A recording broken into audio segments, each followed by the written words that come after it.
Isn't this one a beauty? Gorgeous color, pictorial, blown, great big bubbles. Let's get into it on this episode of Antique Bottle Stories.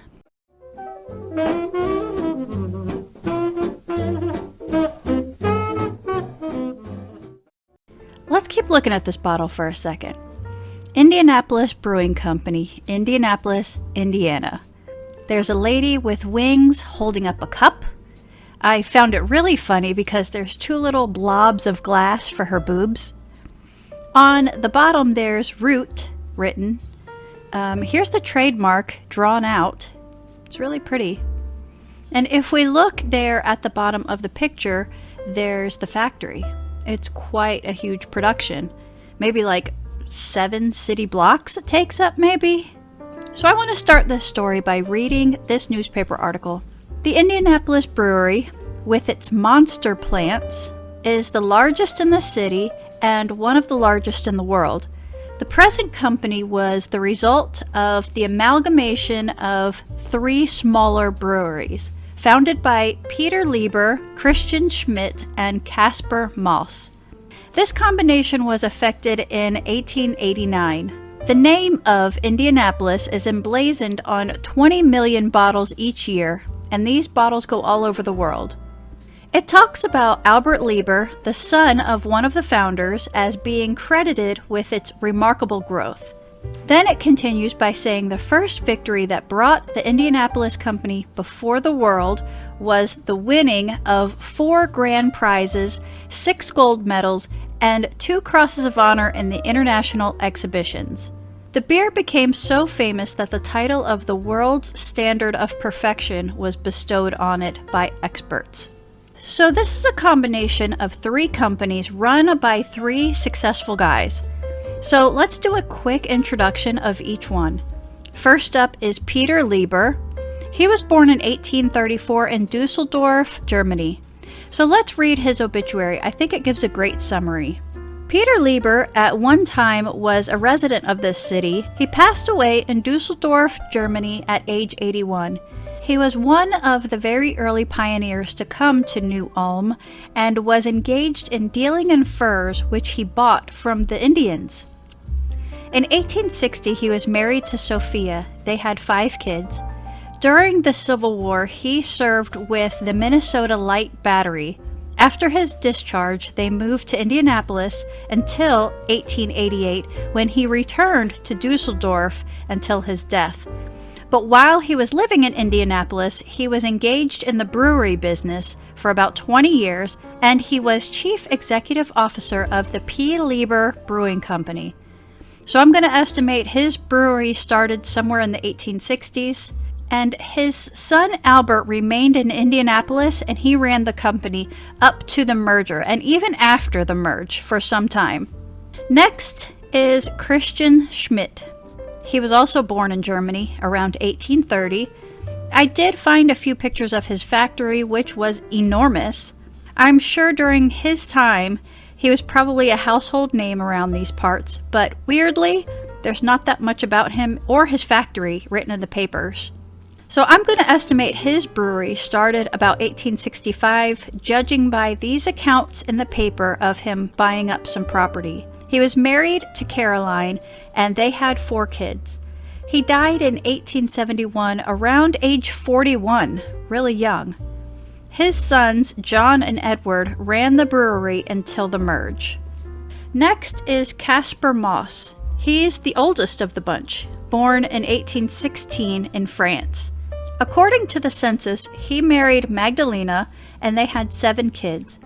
Now his find-a-grave has a different birth date for him though. Moss erected the first grist mill in Dearborn County, which was destroyed in a fire during the Civil War. And he was also a justice of the peace for many years. He moved to Indianapolis and he started a brewery in 1864. According to his son's obituary, the brewery was also in business for about 20 years before the merge. Caspar Moss died about 1876, and depending on which birth date you look at, he was either 52 or 60. His short obituary mentions that he was also a Civil War veteran. His sons, Frank and Albert, took over the business until the merge. So that's the backstory. As we found earlier, the merge happened about 1889, and none of the original founders lived to see this merge. This November 1889 article says that basically some English investors invested in the brewing interests here, bringing the breweries of Lieber, Moss, and Schmidt into one company. It goes on to talk about money, shares, stocks, and it lists some directors of the trust, and at the bottom it says the local managers are John Frenzel, John Schmidt, Albert Lieber, and Frank Moss. So for the time being, one son from each brewery is on board for this merge. Now I'm not sure how long they stay on, but I'm sure all of them leave at some point. Now this one cracks me up. This is the following year, 1890, and the British syndicate controlling Indianapolis breweries has issued an order limiting employees to 5 glasses of beer daily, and the drinkers who absorb 50 to 150 glasses daily are hopping mad. That's crazy. Here's 1894, and I'm assuming this must be after probably the 1893 World's Fair in Chicago. It says the Old Vienna from Indianapolis Brewing Company was one of the greatest attractions at the World's Fair. Someone wrote a little poem about it and everything. 1895, a Mr. Schneeberger is in the paper. It says he's been an agent for the brewing company for the last 16 years. This also says that the company is manufacturing Budweiser along with 7 others. It goes on to say what a great job he's doing, and it mentions he owns a lot of properties in the area. Here's a 1896 view of the factory. The merge of the 3 companies ended up on the property of the Peter Lieber factory. Now I don't know what happened to the other ones, honestly. Actually, let's go ahead and look at that for a minute. Remember, this is what the Schmidt's brewery looked like in its heyday. The 1867 directory says the corner of Wyoming and High Street. Well, these streets are 10 minutes apart now. The 1875 directory says the address is Schmidt's Square, which understandably anyone in Indianapolis at this time would know where that is since it's so huge. But Google Maps doesn't take me anywhere whenever I put in Schmidt's Square. I would think there's gotta be some remnants of this factory somewhere. Well, let's see about Moss. He's at the corner of New York and Agnes. Well, there's not a corner of Agnes in New York anywhere. In fact, I couldn't find an Agnes Road at all. But messing around a little bit, this popped up. Bottle Works Hotel. That sounded promising. So I looked it up, and it says that it's the old Coca-Cola bottling factory, and they turned it into a luxury hotel. Alright, so getting back on track, this is the factory at the Lieber location. It says it's on Madison Avenue opposite Dunlop. I found Madison, but not Dunlop. So I threw a shot in the dark and I put Lieber Brewery, Madison Avenue, and it took me to Hoosier Brewery on Madison Avenue. It's possible that they're near that location, but their website doesn't make any claims to be on the Lieber site. That's a bummer. That's making me really sad that there's no remnants of any of these factories. 1898, I found a few ads for Bach beer. Try it for a toothache or a health lift, or if you have that tired feeling, for a boost. October 1900. The Dusseldorfer was a beer that carried off the gold medal at the Paris Exposition, which happened a few months back in August. The Dusseldorfer was characterized as the highest achievement in the art of brewing. Apparently, the company also took 9 silver medals, 8 bronze, and 2 diplomas that day. 1906, another celebrated Dusseldorfer ad, along with a photo of the bottle. Also, in 1906, 2 interesting announcements. In the course of a few weeks, the brewing company will enter their new place of business at the Thistlethwaite building at the corner of 4th and Main Street. Let's see if we can find it. There must have been a lot of changes since this time in Indianapolis. 4th Street and Main Street are over 20 minutes apart now. How does that happen? The second announcement is that J.L. Brown, a local agent for the company, will have to show up in court this morning on 2 charges: selling liquor to minors, and selling liquor without a license. Okay. The German papers always have the coolest font. I love that. 1912, it looks like a few guys broke in and stole a bunch of beer, and they drank about 15 bottles in the process. During the Prohibition, the brewing company sold sodas instead, paying homage to Mr. Lieber. In 1921, it says that they're dismantling the Schmidt plant and selling off the machinery. There's an address here, 1356 Madison. Should we try it? Well, this just keeps being disappointing, doesn't it? 1938, the Prohibition has been over for a couple years now, and we went back to brewing as soon as it was over. During World War II, they were mentioned as being part of the War Fund Committee. Now this wagon says buy war bonds and stamps on the side there. Now, this article says that in 1945, a guy named Alvin Barden purchased the firm, and he announces that he's planning on making his own brand of beer, replacing the gold medal beer that's been produced here.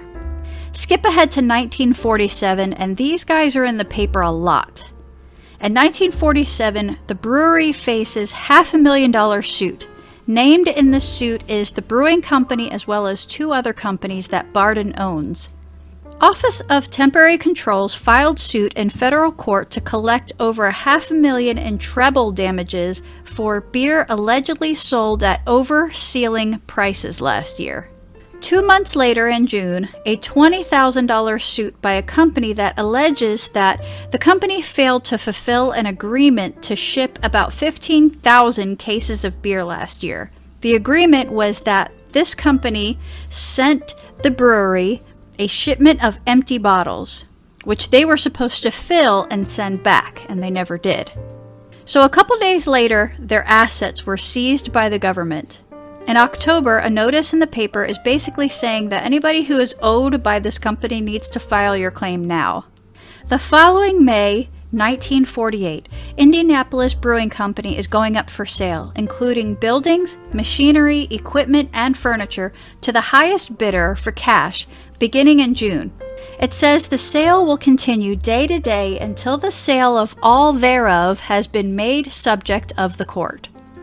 So there's an article here talking about Lawrence Barden, who's Alvin Barden's brother. From what I can tell, Alvin purchased the company, but he lives in Milwaukee, and he owns other businesses, so Lawrence ran this business here. It says Lawrence was convicted and will be headed to Federal Correction Institution, and Lawrence requested that he be taken there by plane and that he would pay the expense. His request was denied. He would be transported the same as other prisoners. We really didn't learn what he went to jail for in here until December, when he finishes his sentence. It says he spent 6 months in prison for selling 11 ounces of beer in 12-ounce bottles. It also mentions that Barden had unpaid income taxes amounting to over $400,000. There's also a lockbox with $25,000 that nobody will claim, but it has his initials on it. So they're still trying to figure out who it belongs to. We're still selling off assets to the company at this point. The following March in 1949, a few lowball bids were rejected on a few of the smaller buildings. Later, in December 1949, a tax claim of $612,000 was settled for $4,500. There's still the taxes of almost $500,000 against Barden still pending. This actually drags out for a few more years. We see here in 1953 that he's still in trouble, but the number keeps growing. Now it's $750,000. Well, apparently he went back to prison for 4 more years for tax evasion. So I went back and looked at some of the sources about this company to see if I missed any crucial details, and I found this. It says the Moss Brewery building on New York Avenue may have lasted until 1958, but it's now a parking lot for IUPUI. The Schmidt Brewery on McCarty Street is now the location of Eli Lilly Complex. I guess it's this building. The Lieber Brewery on Madison Avenue is now the parking lot for a car auction company. That's sad. I also found this, but I didn't see where the address is to this. So let's look at my bottle again for a quick minute. It's definitely blown, tooled top. It's such a gorgeous aqua color. I really wanted to date this about the 1890s, but the maker's mark at the bottom says root here, and that wasn't until 1906. So let's date it right in there. I wouldn't say it would be much later than that. Alright guys, that's it for this one. I hope you all have a great day. Thank you for watching.